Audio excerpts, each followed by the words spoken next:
So, sa hapong ito, ayan, may question ako sa inyo. Ayan, habang nagkakamayan pa ang bawat isa, nagwe-welcome, ayan, masaya ba kayong ngayong hapon na to?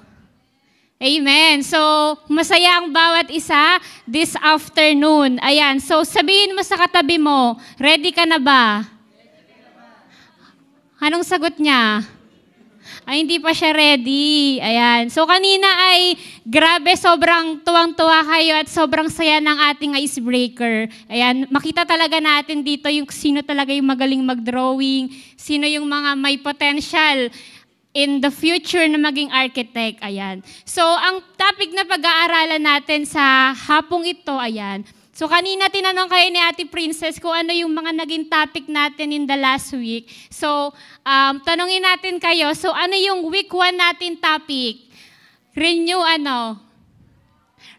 heart. So, pwede ba napakilakasan para talagang umattend tayo ng week 1 natin? So, ano yung week 1 natin? Renew heart. Week 2. Week 3. At ano ang week 4 natin ngayon? Ayan, so renew faith. So pag sinabing faith, so Ate Jennifer, ano bang ibig sabihin ng faith? O sa Tagalog, di ba, ay pananampalataya. So maraming pagkakataon sa buhay natin na ang pananampalataya ay nagtitiwala tayo sa ating Panginoon, di ba? Naniniwala tayo kahit hindi natin nakikita. Yun ang ibig sabihin ng pananampalataya natin sa ating Panginoon. At yung topic natin, di ba, ay renew faith sa ating Panginoon, kung saan ay patuloy na i-renew at bibigyan tayo ng bagong pananampalataya ng ating Panginoon. Sino dito yung mga may pangarap sa buhay? Taas ang kamay. Ayan. So, taasan natin kamay. Isa pa. Sino dito ang mga may pangarap sa buhay? Ayan. Dapat we are proud that we have a dream in our lives. Diba? Paano tutugunin yun ni Lord sa atin kung hindi tayo proud sa mga pangarap natin? Kaya tataasan natin yung pananampalataya. Kapag may tinanong si Ate Jennifer, kailangan yung taas ng kamay nyo ay pinakamataas, hindi yung ganyan. O, tanongin ulit natin, sino dito ang mga may pangarap sa buhay? Praise the Lord. Ayan, we believe na lahat tayo may pangarap sa buhay. So, yung title ng pag-aaralan natin sa hapong ito, ayan, nakita nyo sa ating screen, ayan. So, basahin nga natin, ano ang title natin ngayong hapon? Praise God. So, ang title natin ngayon ay Step Up, Taking My Faith to the Next Level. So, kung i-illustrate natin, sabi, ang buhay natin ay parang isang hagdan. Sabihin mo sa katabi mo, parang isang hagdan. So, ang buhay natin ay parang isang hagdan. So, di ba kapag sa isang hagdan ay meron dong mga palapag, di ba? So, meron ditong nagsimula dito hanggang sa pataas ng pataas. So, yung buhay daw natin ay katulad ng isang hagdan. Hindi ko alam kung sino sa atin ngayon na handito sa loob ng church and sa mga nanonood sa FB Live, kung handun pa lang tayo sa pinakaunang palapag ng hagdan, o baka nandun tayo sa pangalawang hagdan, sa pangatlo, pang-apat. So, sino dito ang mga nasa pangalawang palapag ng hagdan ng buhay nila? Diba? So, sino dito yung mga handun pa lang sa ground floor? So, yung buhay natin ay parang isang hagdan. So, pero ang pinaka-question natin, paano tayo makakahakbang sa panibagong palapag ng hagdan? So, sabihin nyo, papaano? Papaano? So, papaano tayo makakahakbang? Dahil nga sabi, ang buhay ay parang isang hagdan. So, kinakailangan natin para makatungtong tayo sa pangalawang palapag, di ba? Pangalawang stairs ng buhay natin. Kinakailangan natin na magkaroon ng pananampalataya. Sabihin mo sa katabi mo, pananampalataya ang kailangan mo. Ayan. So, kanina, tinanong ko kayo kung may pangarap tayo sa buhay natin. And lahat tayo ay sinabi ay Meron tayong pangarap sa buhay. Pero papaano natin makakamit yung mga pangarap na yun sa buhay natin? Kailangan nating manampalataya sa ating Panginoon. Di ba sabi ang faith ay naniniwala at nagtitiwala tayo kahit hindi natin nakikita. Dahil sabi ang faith na maniniwala ka kahit hindi mo alam ang magiging resulta nito. Di ba may mga pagkakataon sa buhay natin. Sino dito ang nagpe-pray? Ayan, praise God. So, lahat tayo ay dapat nagpe-pray, pagising sa umaga, bago matulog, ayan, kapag kakain, we need to pray. So, di ba kapag nagpe-pray tayo sa ating Panginoon, di ba, nagpe-pray tayo sa Lord, may hinihingi tayo sa Kanya, may mga pagkakataon na hindi naman kapag nag-pray tayo ay nag-show up agad yung answer ng Lord sa atin. So, sino dito nakakaalam kung ano yung mga answer ng Lord sa buhay natin? So, meron 3 answer ang Lord. Ano yung una? Yes. Ano yung pangalawa? No. Ano yung pangatlo? Wait. So, praise the Lord dahil alam ng bawat isa. So, yun yung tugon ng Panginoon whenever na nananalangin tayo sa Kanya. Yes, no, and wait. So, yun ibig sabihin ng pananampalataya o yung faith natin. So, yun yung illustration natin ng buhay natin. Para mas madali natin na maunawaan kung ano nga ba yung faith or pananampalataya natin sa Panginoon ay kailangan talaga na kailangan nating humakbang.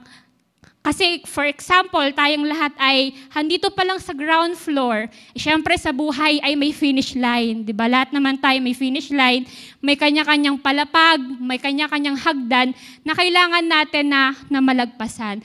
And sa buhay natin, kailangan natin na ma-reach yung finish line ng hagdan. Or yung kung ang bahay nyo ay second floor, diba? May finish line doon ko hanggang second floor lang. Kung yung bahay ninyo ay third floor, pwedeng iikot pa kayo na marami pang hagdan para matungtong ninyo yung finish line ng buhay ninyo sa pamamagitan ng bawat palapag na yon. So may question dito. Ang question dito ay, what level of faith are you right now? Anong level na ba ng pananampalataya ang meron tayo ngayon? So, I know and I believe lahat tayo dito ay may mga panalangin. Lahat ba tayo may mga prayers sa Lord? Amen. So, taas nga ng kamay ang mga may prayers sa Lord. Ayan, lahat tayo may prayers sa Lord at naniniwala ako na patuloy na tutugunin ng Panginoon ang ating mga panalangin. So, kapag usapang pananampalataya, ayan, so faith. So, may story dito sa Bible, ayan. Sino dito nakakilala kay Abraham? Taas ang kamay. Ayan. So, sabihin mo sa katabi mo, Abraham. Abraham. So, may story sa Bible, si Abraham at si Sarah. So, si Abraham at si Sarah, ayan. Sabihin mo sa katabi mo, Abraham and Sarah. Ayan, para matandaan natin yung story sa Bible. So, si Abraham at si Sarah ay mag-asawa. So, sobrang tanda na ni Abraham at ni Sarah, hindi pa rin sila magkaroon ng anak, di ba? Nagpe-pray sila sa Lord.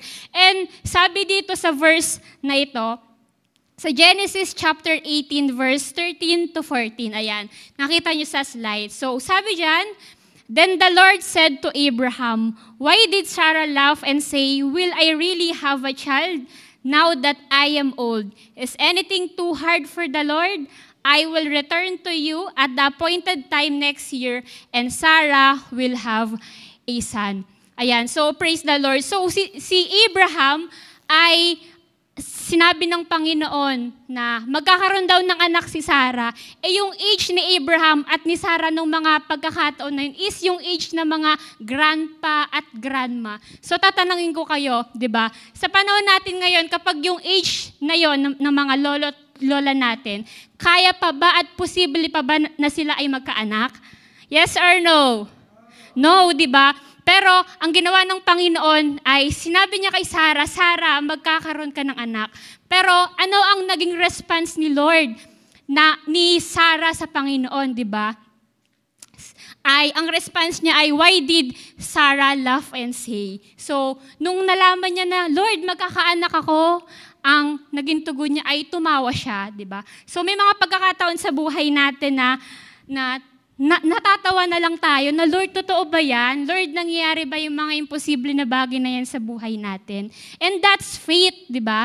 Na kapag may mga pinaparanas sa atin si Lord sa buhay natin, ay may mga pagkakataon na, Lord, totoo ba yan? Na minsan, natatawa tayo dun sa mga show up ng Panginoon sa buhay natin. Pero, ayun, binigyan pa rin ng Panginoon si Abraham at si Sarah ng isang anak, even na matanda na yung kanilang mga edad. And that's faith. At marami pang mga story sa Bible na makikita natin kung papaano na binigyan siya ng himala ng Panginoon. So sabi dito, to step out in faith is to move out of your comfort zone and dare to do things differently. It is also taking a risk for God and try out something new. So, sino dito yung mga handun pa rin sa comfort zone ng buhay nila? So, taas ng kamay, sino dito yung mga nasa comfort zone pa rin? Yung, sino dito yung gustong-gusto palaging nakakulong sa kanyang bahay, sa kanilang kwarto, ayaw lumabas? Ayan, sino dito? Taas ng kamay. Ayan, nahiya sila. Baka kasi daw sugurin natin sila sa bahay nila na malaman natin na andun lang sila sa bahay nila. So, sa atin, di ba, dahil pinag-uusapan natin ng pananampalataya natin sa Panginoon, di ba? And ito yung palagi kong sinasabi dahil dito tayo inilagay ng Lord sa KKBPUP. I will always tell them na get out of your comfort zone. So paano tayo mabubus yung faith natin to the next level kung handun lang tayo sa comfort zone? So imagine natin kung sa araw-araw ng buhay natin, handun tayo palagi sa kwarto natin, nagkukulong tayo, di ba? Imagine natin paano tayo mag-grow, paano tayo lalago. Kaya sabi ng Panginoon ay get out of your comfort zone, di ba? Di ba? Ang sarap sa buhay natin na hindi lang tayo nandun sa kwarto natin, nakakasalamuha tayo ng ibang tao, and may mga pagkakataon na ginagawa tayo sa buhay natin na talagang nakakahalubilo dito tayo sa mga paligid natin. So, sino dito yung mga maraming kaibigan? Ayan, si Kuya maraming kaibigan. Sino pa maraming kaibigan dito? Ayan. So, ngayon ay magkakaibigan na tayong lahat. Amen. So, ayun. So, sabi dito, to step out in faith is also following God's instruction, although it makes no sense to your human mind. So, ang pananampalataya or faith na tinatawag natin sa ating Panginoon ay pagsunod din kung ano yung tinuturo sa atin ng ating Panginoon. So, syempre, di ba, kapag may pananampalataya ka, may mga pagkakataon sa buhay natin na kailangan talaga nating sumunod, di ba? Bakit ba natin susundin yun, di ba? Kung wala tayong pananampalataya, di ba, it is difficult for us to obey God sa lahat ng mga ginagawa natin sa buhay natin. At may isang story sa Bible. So, dito tayo magpo-focus sa story sa Bible. So, sabihin mo sa katabi mo, Book of Daniel. Ayan, sa Book of Daniel, chapter 3, ayan. So, sa Book of Daniel doon, sa story na ito, ay ipaparaphrase ko na lang, ay meron dong isang hari, si King Nebuchadnezzar. Sabi mo sa katabi mo, King Nebuchadnezzar. Ayan. So, yun yung hari doon sa Babylonia. Yun yung place nila doon. Tapos, si King Nebuchadnezzar, siya yung pinaka-head, yung hari doon, ay nagtayo siya na isang rebulto. So, isang mataas na rebulto na kung saan yung mga tao doon, di ba, yung mga matataas na tao na nakatira doon, ay sinabi niya na kinakailangan na sasambahin nila yung rebulto na yon. So, ayun, tinayo na yung rebulto doon sa lugar na iyon. So, pagkatapos ay sinabi ni King Nebuchadnezzar, ang lahat ng mga gobernador, lahat ng mga commissioner, yung mga ingat yaman, hukom, lahat ng mga tao doon ay luluhod doon sa rebulto at sasamba doon sa Diyos-Diyosan. So, yun yung sabi doon sa verse na yon na ating pinag-aaralan. Tapos, sabi nila kapag tumunog na yung trumpeta, ayan, ay luluhod sila doon at patuloy na sasamba sila sa ating Panginoon. Sa Diyos-Diyosan doon, sa lugar ng Babylonia, doon sa rebulto. Tapos, sinabi nung tao doon sa hari, kay King Nebuchadnezzar, sabi niya, meron daw 3 na hindi sumunod. Merong 3 na hindi lumuhod doon sa rebulto. Sabihin mo sa katabi mo, merong hindi sumunod. Ayan, merong hindi sumunod. So, sino sila? Diba? Si Shadrach, Meshach, and Abednego. So, ayan. So, basahin natin yung next verse. Ayan. So, Daniel 3:10-11. So, maaari bang lahat ng kalalakihan ay basahin itong verse na ito?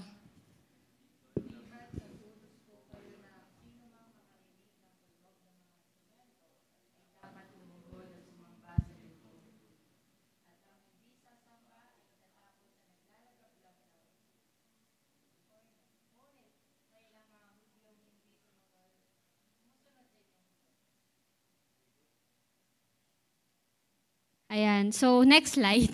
May kasunod pa.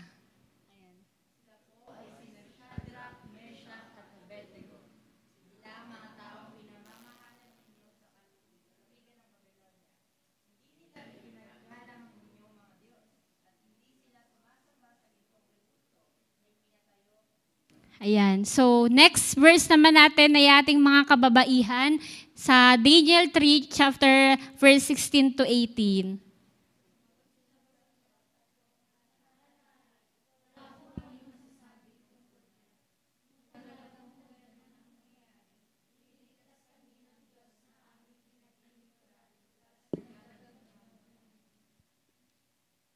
Next slide.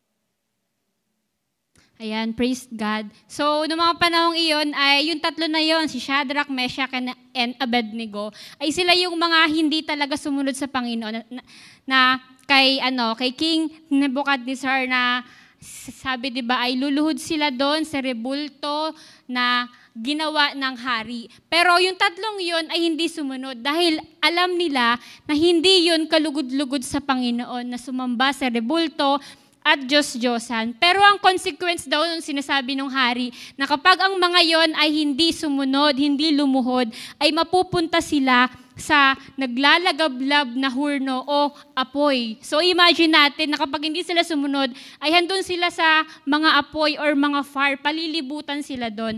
Pero ang ginawa ng 3 na yon, hindi pa rin sila sumunod, ay hinayaan pa rin nila, pumunta sila doon sa apoy. Kasi 'di ba, tayo nga mapaso lang tayo ay masakit na.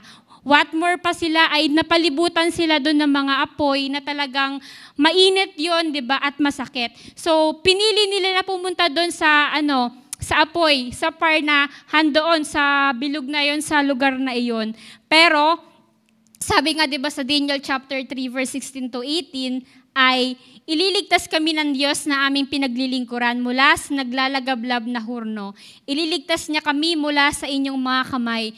Pero kung hindi man niya kami iligtas, gusto naming malaman mo na hindi pa rin kami maglilingkod sa inyong Diyos o sasamba sa rebultong ginto na pinatayo ninyo. Na nakita natin na nanatili yung pananampalataya, yung pag-ibig ng 3 yon, kahit na handun na sila sa gitna ng naglalagablab na apoy. Pero nakita natin kung paano tumugon ng Panginoon doon sa 3 tao na yon, na kahit yung damit nila, hindi sila napaso, hindi nasunog yung mga bagay na meron sila. Pero nung oras na yon, 'di ba? So basahin natin yung next verse, tayong lahat.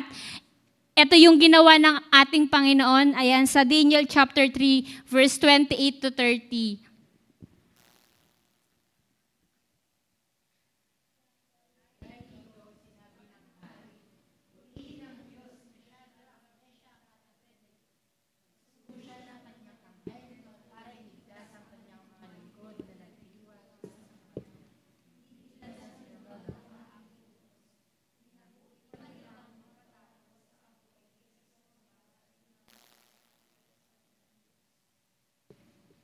Ayan, next slide.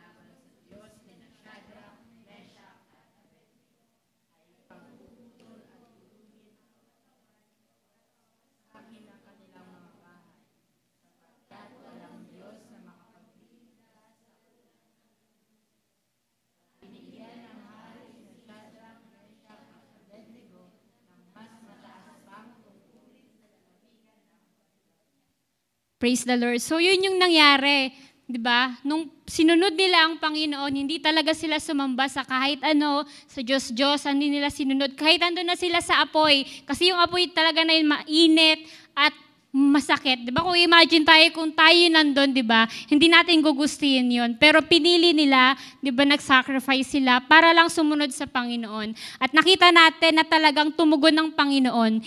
Iniligtas sila ng Panginoon, 'di ba? Napatuloy yung pagpapala, napatuloy yung pagsama ng Diyos ay naranasan nila, 'di ba? It is truly na pinaparima at pinapaalala sa atin ng Panginoon na ang pagsunod sa Kanya, ang pagpipili natin sa ating Panginoon ay kailanman hindi nababaliwala. Sasabihin natin sa katabi natin, hindi ito nababaliwala. Diba? Kita ng Lord lahat ng mga sacrifice ninyo. So hindi ko alam kung sino dito ang mga nag-sacrifice para lang makapunta dito, yung mga may homeworks pa, pero pinili nila na nandito tayo sa lugar na ito para patuloy na sumamba tayo at mag-aaral ng salita ng Panginoon. So may 4 points lang tayong pag-aaralan sa hapong ito. Ayan, so number 1 na natin, bilisan na natin para hindi tayo mabagal. Ayan, so number 1, pwede bang basahin ng bawat isa?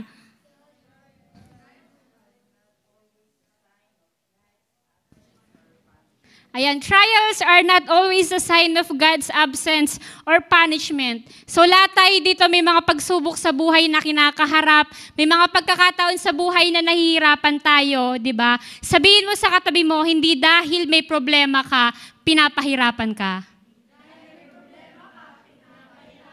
Diba? Sometimes yun yung thinking natin na ay may problema ako, may pinagdadaanan ako, pero hindi dahil na may problema tayo, may pinagdadaanan tayo sa buhay, ay pinaparusahan tayo ng ating Panginoon. May question dyan, is God punishing you?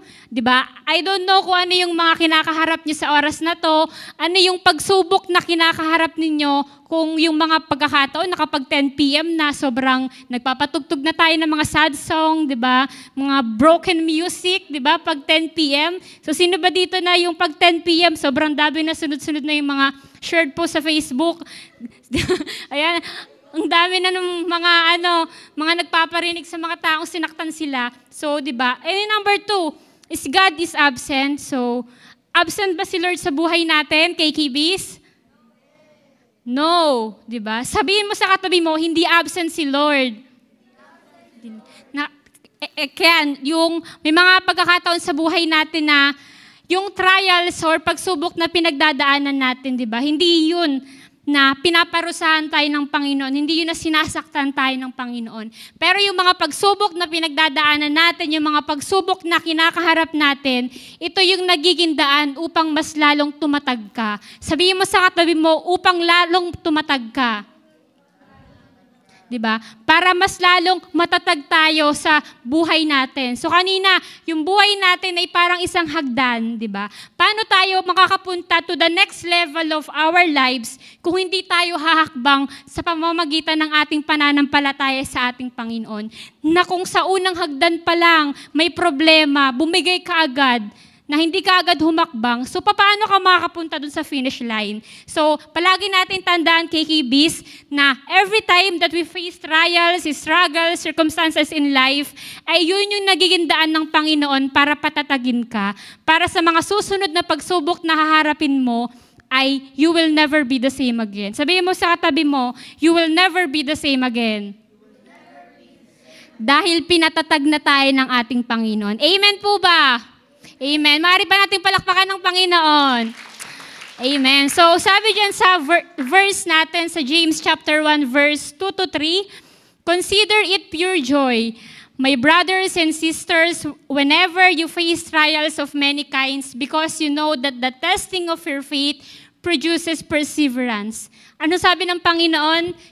Consider it pure joy. Kaya ba natin yun na kapag dumadanas tayo ng pagsubok sa buhay, ititreat natin yung problema as our joy, di ba? Na whenever we face trials in many kinds, ay tinetest lang ng Lord yung pananampalatayan natin. Na sabi ni Lord, kapag ba binigyan ko yung ko na ito ng pagsubok na yan, ano kaya yung magiging response niya? Or kapag binigyan tayo ni Lord ng pagsubok ay magre-rebelde tayo, aalis tayo, magagalit lang tayo sa ating Panginoon. So sabi ng Panginoon, consider it pure joy. Sabihin mo sa katabi mo, pure joy. Huwag kang panghinaan ng loob kapag may pinagdadaanan kang problema sa buhay mo. So doon, kailangan na whenever we face trials in our lives, ay ini-stretch din natin yung faith natin, yung pananampalataya natin sa ating Panginoon. And number 2, ayan, so number 2, pwede bang basahin nating lahat?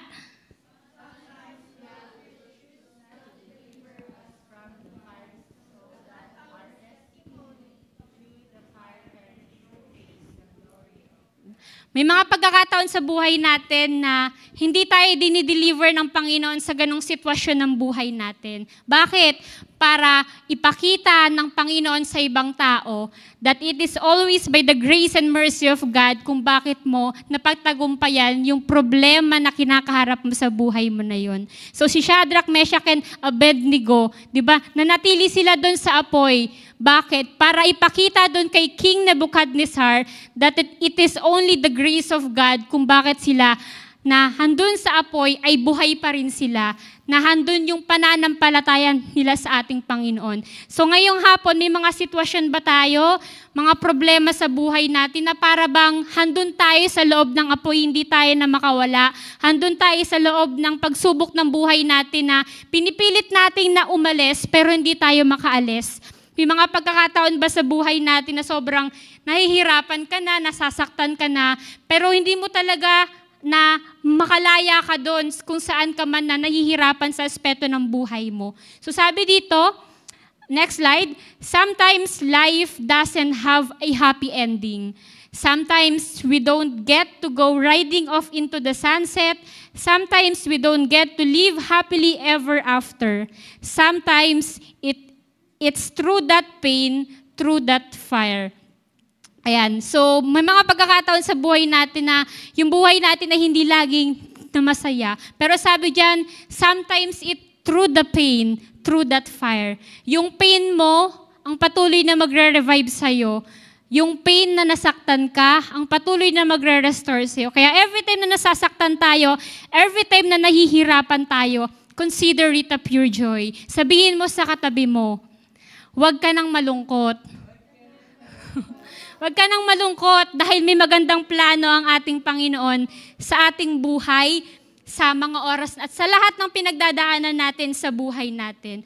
All we need to do na kapag handun tayo sa sitwasyon ng buhay natin, increase your faith. Sabihin mo sa katabi mo, increase your faith. Sabihin mo, taasan mo pa ang pananampalataya mo. Yan, yun yung mga bagay na hinihingi sa atin ng Panginoon sa ating buhay. At sabi dito sa Romans chapter 8, verse 28, and we know that in all things God works for the good of those who love Him, who have been called according to His purpose. Kung ngayon ay nahihirapan ka, nasasaktan ka, nag-i-struggle ka sa family mo dahil broken family ka, nasasaktan ka dahil kulang ka sa pera, nasasaktan ka ngayon dahil ang baba ng grades na nakuha mo. Nasasaktan ka ngayon dahil grabe yung mga taong nasa paligid mo ay sinasaktan ka talaga, na talagang hindi nila pinapriority yung nararamdaman mo. Sabi ng Panginoon sa verse ay, all things work together for good for those who love Him. Na ang lahat ng mahal ng Panginoon ay kahit yung mga bagay na pangit, di ba? God will turn it for good para sa ating lahat. Kaya sabihin natin, ayan, sabihin natin sa sarili natin, may plano ang Diyos sa buhay ko. Ayan, pwede ba na lakasan natin with faith and power sa hapong ito? Sabihin natin, may plano ang Diyos sa buhay ko. Amen. So, ang mga bagay na kailangan lang nating gawin. So, ano ang kailangan nating gawin sa buhay natin? Magkaroon ng faith. Amen. Ayan. So, number 3. Ayan. So, sa number 3 natin, sabi dito ay, Instead of asking God to remove us from the fire, start looking for Jesus with us in the fire. Maraming pagkakataon sa buhay natin, di ba, na sinasabi natin kapag may mga pagsubok tayo sa buhay, Lord, ialis mo na yung pagsubok na yan. Lord, i-deliver mo ko. Lord, iparanas mo sa akin maging masaya. Iparanas mo sa akin maging mapayapa sa buhay. Pero may mga pagkakataon ba sa buhay natin na sinasabi natin sa Lord, Lord, sa sitwasyon ng buhay ko na to, sa problema at kinakaharap ko ngayon na to, di ba? Hindi natin hihingin sa Lord na tulungan niya tayo, hindi natin hihingin sa Lord na natanggalin yung problema na yun. Pero hihingin natin sa Panginoon na samahan niya tayo sa ganong problema ng buhay natin. And sabi dyan sa ating next slide ay, if you're in the fire, if you're walking through the trials, know that Jesus is right there with you. Yung mga pagsubok natin sa buhay na meron tayo, lahat tayo may pinagdadaanan sa buhay, may mga pagsubok tayo na tayo lang nakakaalam, hindi alam ng ibang tao, hindi alam ng pamilya natin na akala nila, na sabi nga nila, di ba, na parang nilalang lang nila yung mga kabataan, di ba? Ang sabi nila na, wala, kabataan lang naman yan eh, di ba? Kabataan lang yan, di ba? Yung mga kabataan na yan, wala yung iniisip sa buhay, puro lang cellphone, pag-aaral. Yung mga kabataan na yan, wala yung problema sa buhay, hindi yan nag-iisip ng babayaran nila, ng mga pinoproblema ng mga pamilya, di ba? Pero, anong sabi ni Jose Rizal KKBs? Ayan, pwede ba pakilakasan? Anong sabi ng KKBs? Anong sabi ni Jose Rizal? So, kabataan ang pag-asa ng bayan. Kaya, kapag may mga taong nagsasabi na, ay, kabataan lang naman yan eh. Diba? Sabihin mo sa kanila yung sinabi ni Jose Rizal. Kabataan ng pag-asa ng bayan. So, tayo ang pag-asa sa henerasyon na to. Naniniwala ba kayo na may magandang gagawin ng Panginoon sa mga kabataan sa henerasyon na to? So patuloy tayong naniniwala doon. Kaya tapikin mo yung katabi mo. Sabihin mo, huwag kang bibitiw. Sabihin mo, kapit lang.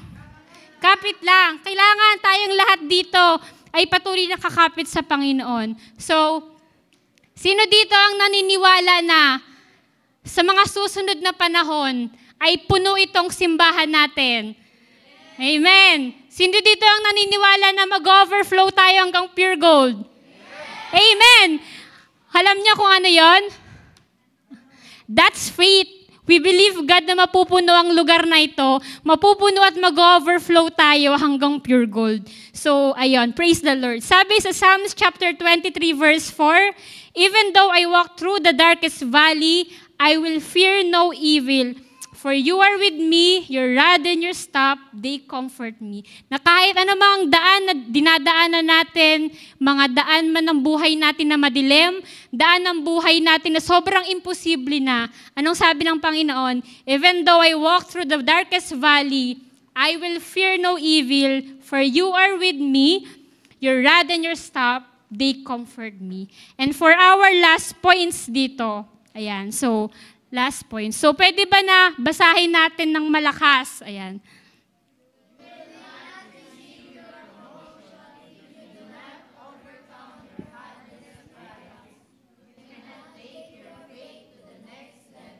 Ayan. So, you will not receive your promotion if you do not overcome your hardest trials. Sabi, kapag may hardest trials, may hardest breakthrough, may greatest breakthrough sa buhay natin. So, sabi ko kanina, yung buhay natin is parang isang hagdan. So, paano tayo magte-take into the next step ng hagdan ng buhay natin kung sa unang hagdan pa lang ay hindi tayo kayang humakbang doon sa pinapahakbang ng Panginoon, di ba? If you do not overcome your hardest trials, di ba? Wag na natin i-expect na patuloy na yung pananampalataya natin na itataas. Sabihin mo sa katabi mo, kailangan mong mapagtagumpayan. Ayan. And maraming pagkakataon sa buhay natin, sa atin personally, kailangan natin na maging matapang sa ating Panginoon. We need to be strong in the Lord sa ating mga buhay. Sabi dyan sa next slide natin, allow the pain to break you and allow the circumstances to give you the greatest faith in life. Maraming pagkakataon sa buhay natin, ginagamit ng Panginoon ng sitwasyon, problema, mga bagay na nahihirapan tayo para maranasan natin yung pinakamataas na pananampalataya na nagmumula sa ating Panginoon. So, handa na ba tayo, KKB, sa oras na ito na ibigay sa atin ng Panginoon yung pananampalataya na sa Kanya lamang nagmumula? Amen. Parang mahina. Handa na ba tayo na maranasan yung greatest and patuloy na mataas na pananampalataya sa ating Panginoon? Amen. So, dapat we are ready dahil ang pinag-aaralan natin, tinuturo ng Panginoon sa atin, patuloy na yung faith natin ay mas mataas. Mataas na ba ang faith natin ngayon? Amen. I believe na kapag pag-uwi natin mamaya, sobrang taas na ng pananampalataya natin na kapag nakita tayo ng kotse, ay, sa akin na yan bukas.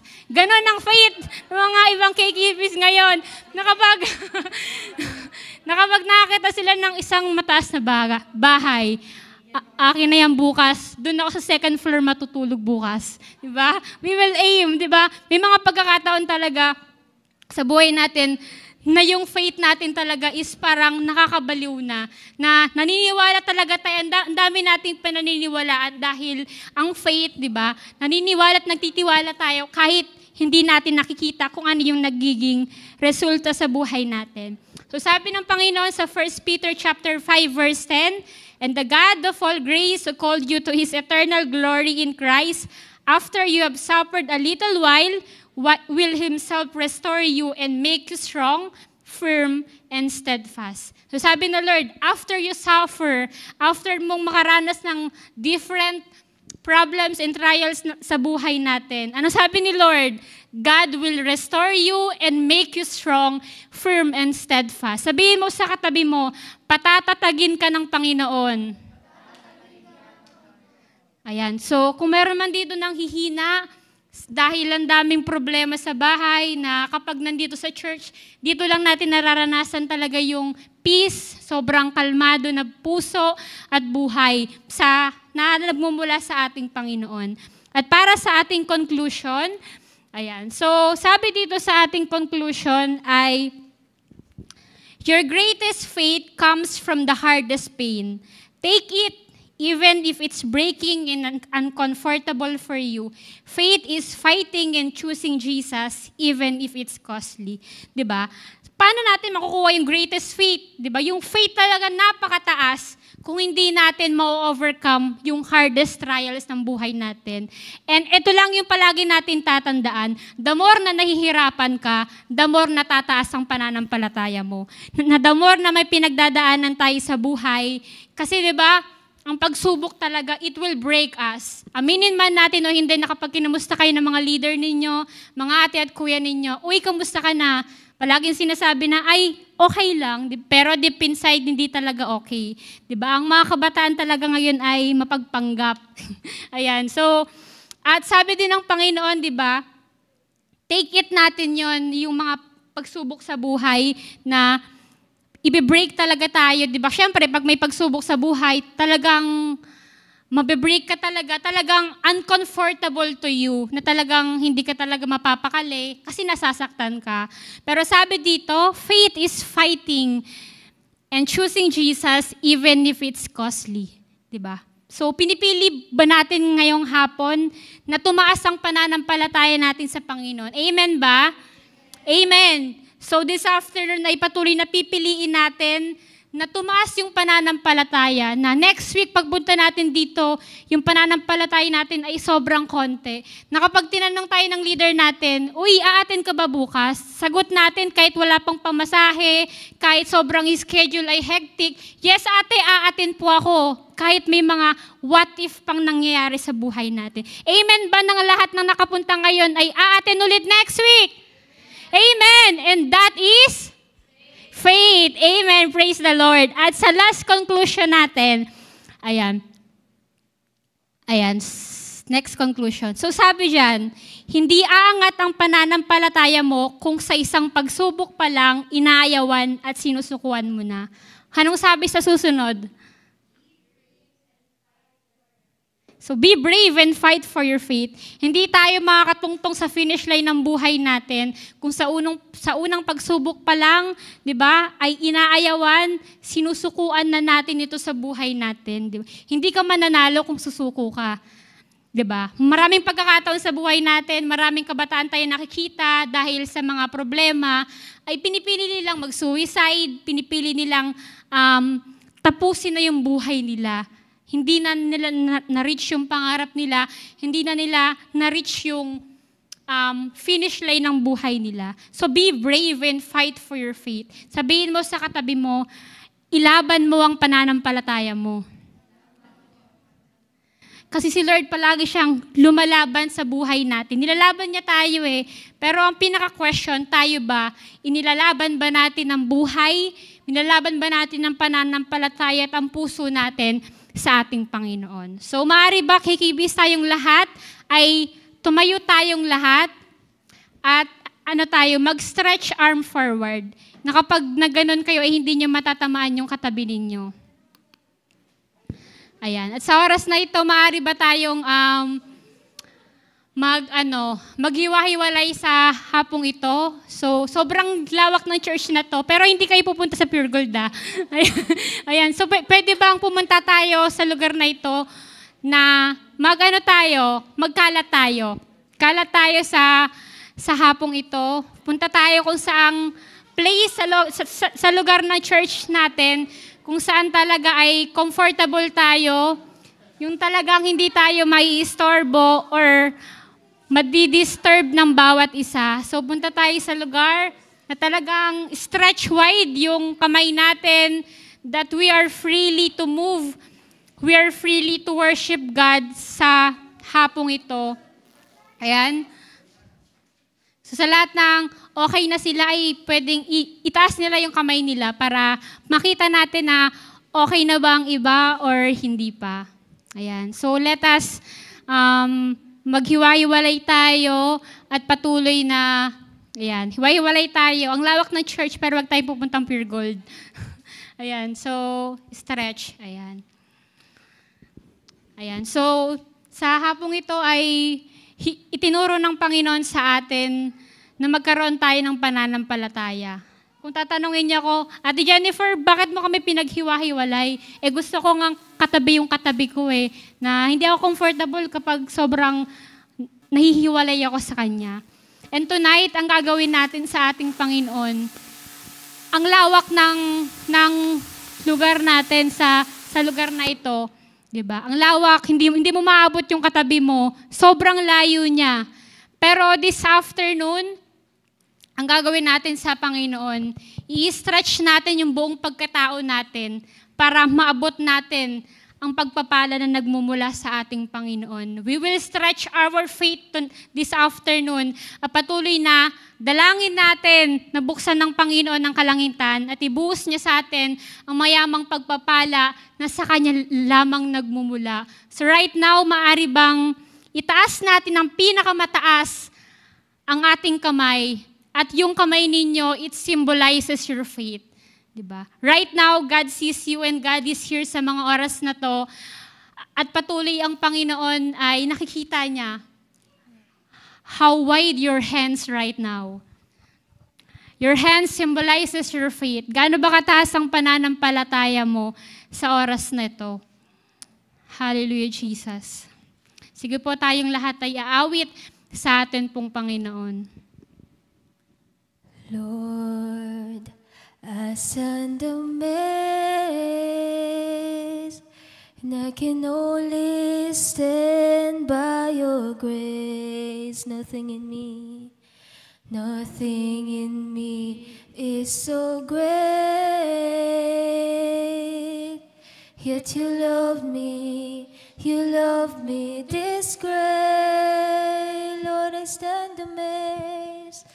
Lord, I stand amazed, and I can only stand by your grace. Nothing in me is so great,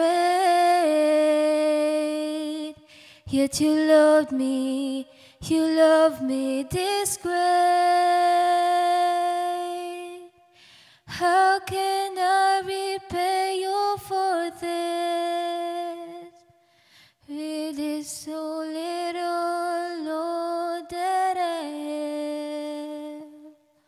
All that I have is a song that you gave. Lord, I stand amazed,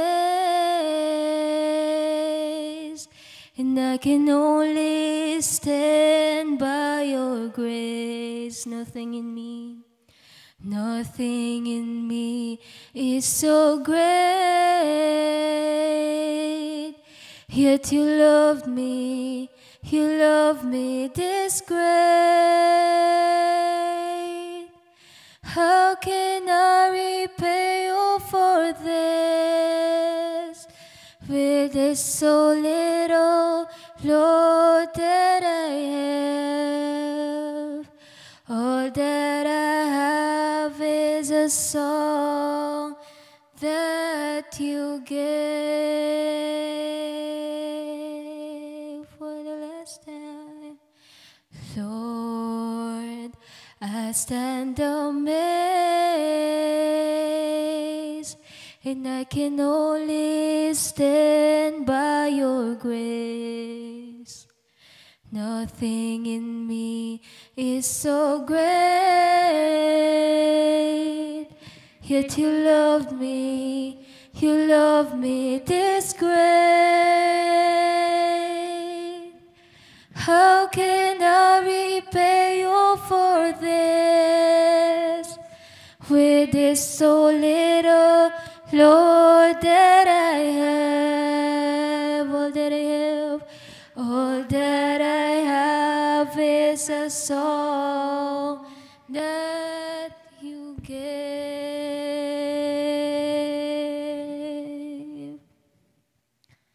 How can I repay you for this?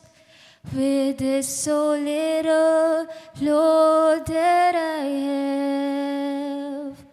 All that I have is a song that you gave. How can I repay you for this? With this so little, Lord, that I have. All that I have is a song that you gave. All that I have is a song that you gave. All that I have is a song that you gave. Yes.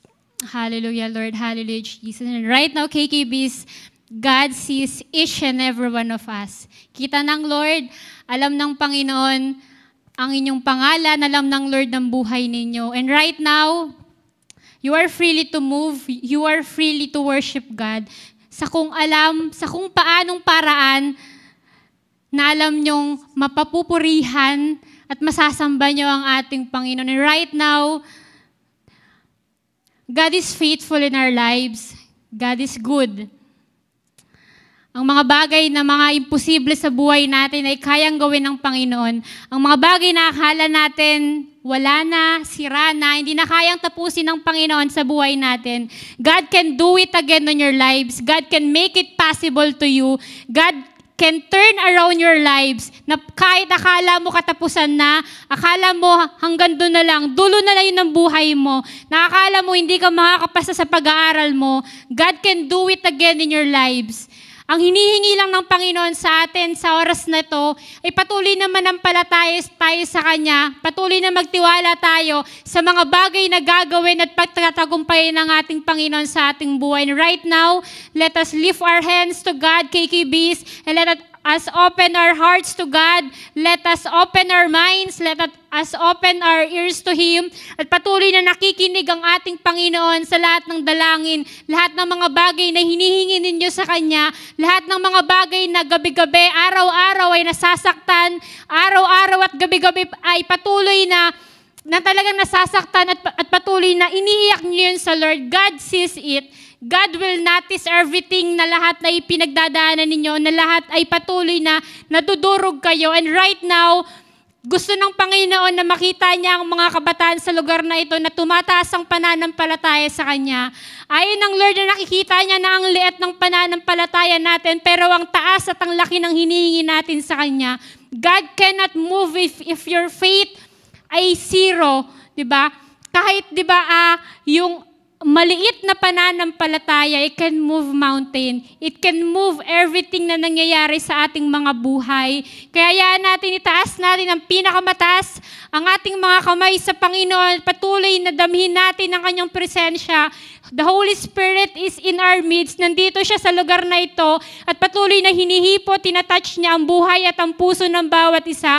Huwag mong hayaan, kapatid, na hindi kahipuin ng Panginoon. Huwag mong hayaan na hindi tugunin ng Panginoon sa oras na to ang panalangin mo. Huwag mong hayaan na hindi mo maranasan ang Lord sa oras na to. Just confess ang lahat ng mga kasalanan. Because God cannot move if there's sins in your heart. Kung mayroon mga bagay na hindi ka lugod-lugod sa harapan ng Panginoon, right now, confess it to God. Paano tayo bibigyan ni Lord ng mataas na pananampalataya kung meron sa puso, sa buhay natin, na kasalanan na hindi natin maihingi sa Panginoon? Sabi ng Panginoon ay, let us confess, di ba? Ask God for forgiveness. Dahil tapat ang Diyos na patuloy na patatawarin at lilinisin ang ating mga kasalanan. Sa oras na ito, lift our hands to God, lift our hearts to God, at patuloy na katagpuin ng bawat isa ng Panginoon ng ating mga puso. O hallelujah, Jesus, let us sing to God. Hallelujah, hallelujah. Aking nababatid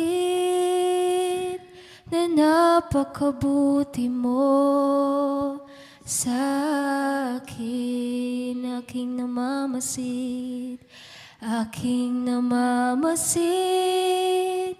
na katapatan mo'y hindi mapatid-patid. Sa lahat ng ito, ang tanging tugon ko ay awitan ka at mahalin at laging sambahin. Gaya ng mga ibon. Come on, KKBs, let us lift our hands to God. Let's pour out our hearts to our King of Kings, to our Lords of Lords. Walang humpay. Let us lift our hands to God. Gaya ng mga dagat na di matutuyot, magwawakas.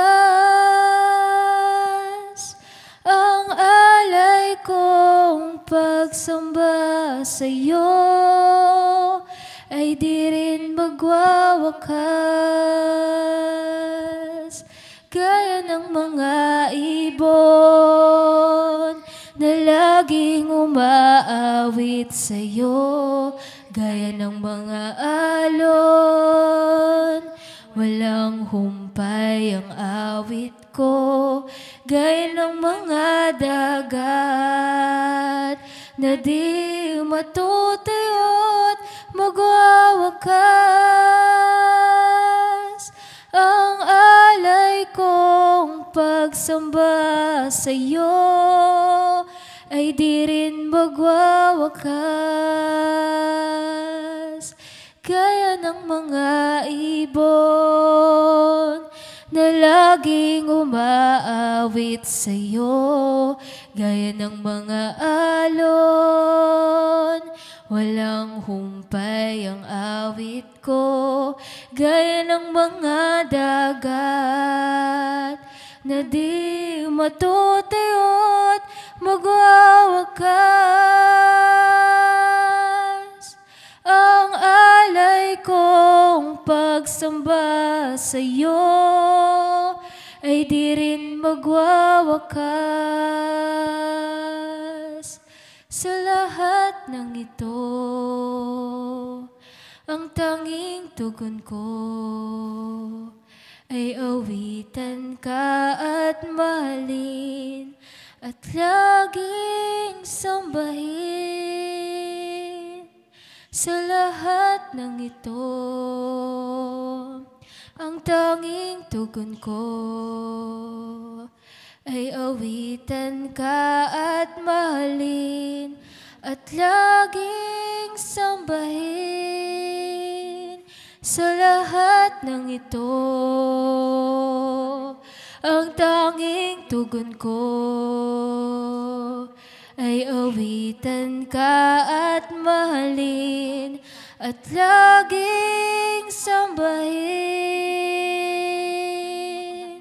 Gaya ng mga ibon na laging umaawit sa'yo, gaya ng mga alon, walang humpay ang awit ko, gaya ng mga dagat na di matutuyot, magwawakas. Ang alay kong pagsamba sa'yo ay di rin magwawakas. Ang alay kong pagsamba sa'yo ay di rin magwawakas. Ang alay kong pagsamba sa'yo ay di rin magwawakas. Yes, Lord. Hallelujah, Lord. Hallelujah, Jesus. Hallelujah, Holy Spirit. Patuloy ka po naming dinadakila, Panginoon, itinataas, niluluwalhati at pinaparangalan, Panginoon, sa lugar pong ito. Karapat dapat ka pong purihin, sambahin, dakilain, luwalatin, itaas ang pangalan mo, Panginoon, sa amin pong mga buhay. Lord, maraming salamat, Lord God, dahil sa oras pong ito, naniniwala po kami na tinaasan mo na po ang pananampalataya namin, Lord God. We will never be the same again, Lord God. Ang buhay namin noon, hindi na po kami yun, Panginoon, dahil patuloy na binago mo po ang bawat isa, ang buhay ng mga kabataan sa lugar po ngayon. Hayaan mo, Lord God, na patuloy na anuman pong kulang sa puso po nila, fill it with your love, fill it with the peace that passes all understanding. At hayaan mo na maranasan po nila ang lahat ng bagay sa buhay po nila. Lord God, buksan mo po ang kalangitan, ibuhos mo po ang pabor sa buhay ng bawat isa. They will lack nothing because you are our great provider in our lives. We will lack nothing, Panginoon. You are our supply, that you will provide everything we need, Panginoon, sa buhay ng bawat isa. Hayaan mo, O Diyos, na punuin mo po ang buhay po namin, ang puso po namin ng pagmamahal, ng kaligtasan, Lord God, na tanging sa'yo lamang po nagmumula. Hayaan mo po, Panginoon, patuloy mong pagpalain ng bawat isa, patuloy na maranasan po nila, Lord God, ang lahat ng bagay na sa'yo lamang po nagmumula. And we want to thank you, God. We want to honor you. We want to glorify you today, Lord God, this afternoon sa mga bagay na ginawa mo, sa presensya mo, dahil kinatagpo mo, Panginoon, ng buhay ng bawat isa, dahil you touch us once again, Lord God. Hayaan mo po, Panginoon, sa mga aspeto ng buhay po namin, ay patuloy na maalala po namin na meron kaming pananampalataya sa iyo. At yun, Panginoon, ang kailangan mo sa amin sa hapon pong ito, ang pananampalataya, Panginoon, ang lalakaran namin, kahit may mga bagay, Lord God, na imposible na mangyari sa buhay po namin. But we will trust you more. We will give our hearts to you. Sa mga panahon na nahihirapan po kami, itataas lang po namin ang aming mga kamay sa iyo at patuloy na gagawa ka po ng himala sa amin pong mga buhay. Patuloy mo pong paalalahanan, i-remind kami pong lahat, Panginoon, of your God's greatest love for us. I-remind mo sa amin, Panginoon, na may isang Diyos, Lord God, na patuloy na gumagawa ng himala, ng pagpapala, Panginoon, sa buhay po namin. Ano man po, Panginoon, ang mga suliranin, mga kinakaharap po nilang problema, Panginoon, I pray, Lord God, na ikaw ang gumawa ng way, ikaw ang mag-solve sa lahat ng pinagdadaanan po nila. Hayaan mo, Lord God, na hindi po kami lalabas sa lugar pong ito, na hindi po, Panginoon, na may kapayapaan sa puso po namin, na hindi kami lalabas sa lugar pong ito, na hindi po kami, Lord God, na nararanasan ng pag-ibig mo, Lord God, ang kadakilaan mo sa amin pong mga buhay. Maraming salamat po, Panginoon, sa ginawa mo, sa pinagtagumpay mo, sa pinaranas mo sa amin, Panginoon, sa hapon pong ito, ay maingat at mainam po namin ibabalik sa iyo ang lahat ng pagpupuri, pasasalamat, pagsamba. Maraming pong salamat, Panginoon. Ito po ang aming panalangin, Panginoon, sa pinakamatamis na pangalan ng aming Panginoong Yesus. Ang lahat ng anak ng Diyos ay magsabi ng Amen and Amen. Praise the Lord.